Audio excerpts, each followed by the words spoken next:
And good evening, everyone. Thanks for clicking on WDTV.com. I'm Carrie Lingaliotis. And I'm Ben Katko. Here's the top stories we've been following on 5 News today. The assistant principal at Washington Irving Middle School was arrested this morning over child abuse allegations. That's right. Police said 39-year-old Brian Hage got into an argument with a 15-year-old boy on Monday. Now, supposedly, at some point, he grabbed the boy's arm and tried to get him off of a seat at a cafeteria table.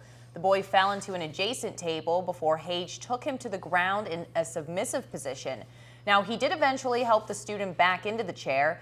The incident was caught by a surveillance camera, and we've got more about the story on our website, WDTV.com.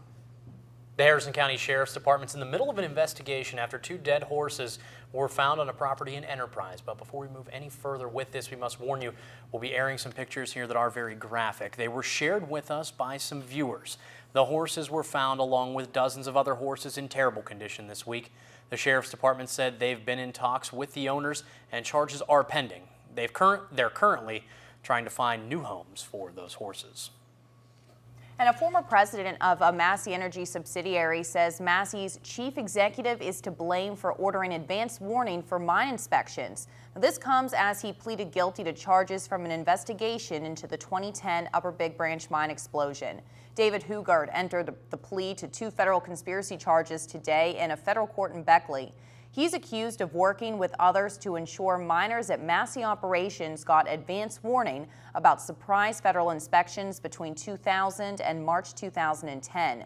Now, when asked by a judge where the orders for those advance warnings came from, Hugert says it came from the company's chief executive officer. Former CEO Don Blankenship was not mentioned by name, and federal prosecutors declined comment after the hearing. Many of the victims' families have said they want Blankenship prosecuted.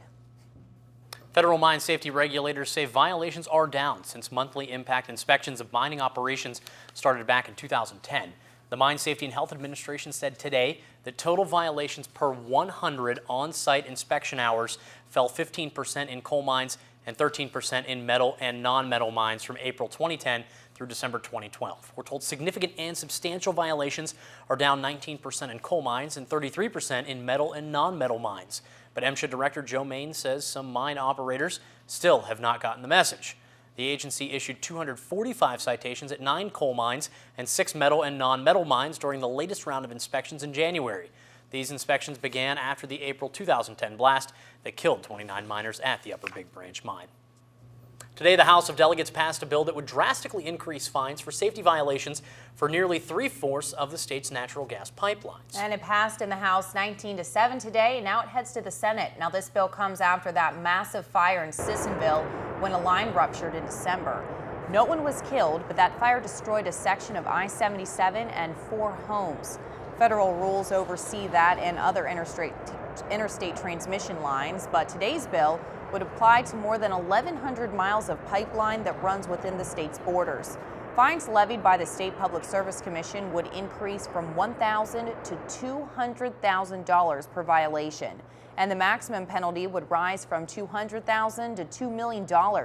Governor Tomblin proposed this measure, and it was amended to ensure violators could not recoup fines by hiking utility rates. All right, let's take a quick peek at what we're working on in the newsroom for Fox 10 at 10 and 5 News at 11 tonight. First up, students at East Park Elementary stayed home from school again today because of what turned out to be a false alarm of a carbon monoxide leak. Find out why parents are now getting pretty fed up. Plus, our own Zach Maskell will take a look at a unique program in Morgantown designed to get you and your body back on track and your health in check. And that's what's making news this evening, of course. Be sure to tune in to Fox 10 at 10 with Carrie Lynn. 5 News at 11 tonight with myself for the latest news and weather. Until then, have a great night.